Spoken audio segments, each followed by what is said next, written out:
Have you ever noticed something disturbing? The masses don't follow the wisest leaders. They follow the loudest, the simplest, those who promise comfort instead of truth. And Nietzsche saw this over a century ago, staring into the abyss of human nature and discovering something few have the courage to admit. We don't worship stupid leaders despite their stupidity, but precisely because of it. Think with me. How many times have you seen someone brilliant, complex, profound, being ignored, while a simpleton, full of empty certainties, conquers crowds? This isn't coincidence. This isn't a system failure. This is a feature of human psychology that Nietzsche unearthed from the darkest depths of our existence. The truth is this: most people don't want to be free. Freedom is too heavy a burden. And this is where our journey begins to understand why we elect, follow, and defend tooth and nail those who lead us to the precipice. Nietzsche looked at civilization and saw something no one wanted to see. He realized that when we offer people the choice between difficult truth and comfortable lie, they will choose the lie every time, not out of malice, but out of psychological survival. Truth demands that you be responsible. Truth demands that you grow. Truth demands that you face the void of your own existence and build meaning from nothing. That's scary. That's painful. So what do? We look for someone who tells us we don't need to do that work. The stupid leader is perfect for this function because he doesn't challenge, he doesn't provoke, he doesn't ask difficult questions. He offers simple answers to complex problems. He points to external enemies so you don't have to look at your own internal demons. He turns the world into black and white, into good versus evil, into us versus them. And you know why this works so well? Because thinking is exhausting, questioning hurts, evolving requires sacrifice. Stupidity, on the other hand, is comfortable like an old blanket. Nietzsche called this the herd mentality. The herd doesn't want wise shepherds. The herd wants shepherds who confirm that grazing is all there is, that the fence around is protection and not prison, that everyone must walk together because being alone is dangerous. The herd hates whoever dares to leave the pack, hates whoever asks questions, hates whoever points to the mountains beyond the fence and says there's more. And when a leader emerges who tells the herd exactly what it wants to hear, that it's right, that it's special, that the problems are someone else's fault out there, the herd doesn't just follow him, it worships him. But here's what you need to understand. It's not the herd's fault for being a herd. That's the default human condition. We're born into a world that teaches us from an early age to conform, not to make waves, to accept ready-made answers. Education doesn't teach us to think, it teaches us to memorize. Society doesn't reward originality, it rewards obedience. And when you live your entire life being trained to be part of the herd, of course you're going to choose herd leaders. But here's the question that will change everything. What if you're no longer part of the herd? Look, each of us carries within a fundamental conflict. On one side, there's the desire to belong, to be accepted, not to be alone. On the other side, there's an almost inaudible whisper that says you're capable of more, that you weren't born to be just another in the crowd, that there's something in you that deserves to be freed. That whisper is dangerous. That whisper is the voice of your own greatness trying to awaken. And most people spend their entire lives suffocating that whisper because hearing it means facing a terrifying truth. You are responsible for your own life. Nietzsche saw that people fear responsibility more than they fear death. Death is inevitable. You don't have to do anything. But responsibility? Responsibility means that every choice you make, every action you take or fail to take, every word you speak or silence, all of this is yours. You can't blame fate. You can't blame society. You can't blame the stupid leader you chose to follow. It's all you. And that's liberating and terrifying at the same time. So what happens? We create escape mechanisms. The stupid leader is the perfect escape mechanism. He takes responsibility away from us. He says, "Don't worry, I have the answers. Don't worry, I know the way. Don't worry, you just need to follow me and everything will be fine." And we accept because it's much easier to hand over our life to someone, anyone, than to take command of it, even when that someone is obviously incompetent. Especially when that someone is obviously incompetent, because then we have an excuse when everything goes wrong. If you're resonating with this, if something inside you is stirring now, it means the whisper is getting louder. And I want to tell you something important. Don't ignore it. This restlessness you feel, this sense that something is wrong with the world, it's not a problem, it's an awakening. Subscribe to this channel because this journey is just beginning, and what comes next will challenge everything you believe about yourself. Now let's go deeper. Nietzsche identified something he called ressentiment. It's not just anger or frustration. It's something much more poisonous. It's when you transform your weakness into virtue. It's when you say, "I can't climb the mountain, so mountains are bad.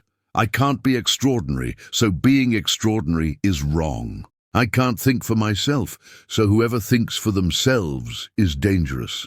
Ressentiment is the revenge of the weak against the strong, but disguised as morality. And the stupid leader, he feeds on this ressentiment. He tells the masses, "You're not weak, you're oppressed, you're not mediocre, you're victims. You didn't fail, you were betrayed." He transforms every personal inadequacy into a cosmic injustice. He gives people permission to hate whoever is better, whoever thinks differently, whoever dares to be more. And people love him for it because he validates their stagnation. He sanctifies their mediocrity. Think about the leaders you see around you.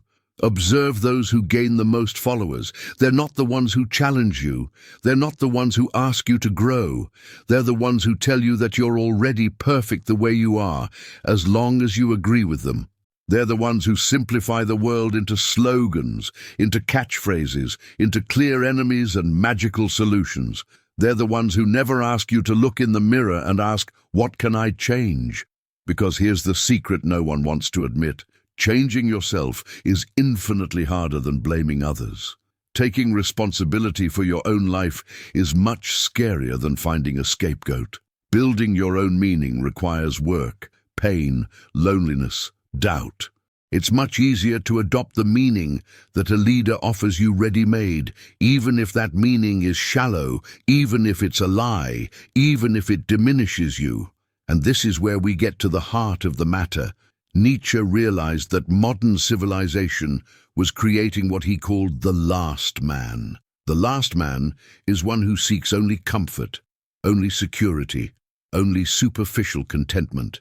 He doesn't want challenges. He doesn't want greatness. He blinks and asks, "What is love? What is creation? What is longing for something beyond?" The last man invented happiness, and that happiness is so small, so empty, that it's almost tragic. And who does the last man elect as leader? Another last man, because the extraordinary scares him.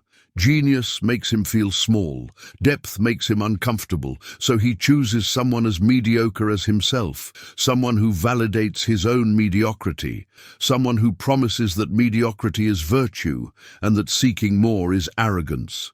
It's the revenge of the common against the exceptional. But there's an even deeper secret that few know, something Nietzsche kept between the lines of his philosophy, waiting for those brave enough to see. The secret is this: you don't have to be part of the herd. You never did. The fence isn't real, it never was. It exists only because you believe in it. The stupid leader only has power because you give power to him. The crowd only controls you because you allow it. True freedom, what Nietzsche called liberation of the spirit, begins the moment you realize you can think for yourself, that you can question everything, that you can create your own values instead of accepting the values that were imposed on you. But this freedom has a price, loneliness, because when you leave the herd, you walk alone for a while. People will judge you. They'll call you arrogant, rebellious, crazy, because you're doing what they're afraid to do. But here's what happens on the other side of that loneliness. You find others who also left. You discover there are people who chose difficult truth instead of comfortable lie. You realize that life without the chains of the herd is richer, more authentic, more alive. You stop worshipping stupid leaders because you become your own leader. You stop seeking answers outside because you find the right questions inside. Nietzsche said something revolutionary: God is dead and we killed him. What he meant wasn't just about religion. It was about all external authorities, all idols, all leaders we put on pedestals so they tell us what to do, how to think, who to be. He was saying that the era of handing over our life to others must end, that each of us needs to become the creator of meaning of our own existence. And yes, that's scary, but it's the only thing worth doing. Here's the final revelation, the one that will change your perspective forever. When you understand why people worship stupid leaders, you understand something about yourself. You realize the times when you also sought the easy answer, the times when you also followed the crowd, the times when you also muffled that internal whisper asking you to be more. And this realization isn't to judge you, it's to free you, because you can't change what you don't recognize. So here's the challenge I leave with you. Stop looking for leaders. Stop waiting for someone to come save you, guide you, tell you what to do. Take on the brutal and beautiful responsibility of being the author of your own story. Question everything, including me, including this video, including your own deepest beliefs. Live as if your life were a work of art that only you can create, because that's exactly what it is. Nietzsche left us a map to escape the worship of the stupid. The map points inward, not outward. It points to the courage to be misunderstood. It points to the strength to walk alone until you find who's worth walking with. It points to the freedom that exists when you stop asking permission to live fully. That's Nietzsche's dark insight. We worship stupid leaders because we're afraid of our own intelligence, of our own power, of our own greatness. But you're here. You watched until here. That means something in you is ready to awaken. So do this. Like this video if it touched something real in you. Comment what this message awakened in your mind. Subscribe because this journey of self-discovery is just beginning. And share with someone who needs to hear this, someone you feel is ready to leave the herd. The revolution doesn't start in the streets. It starts within each individual who decides not to be commanded anymore. Be that revolution.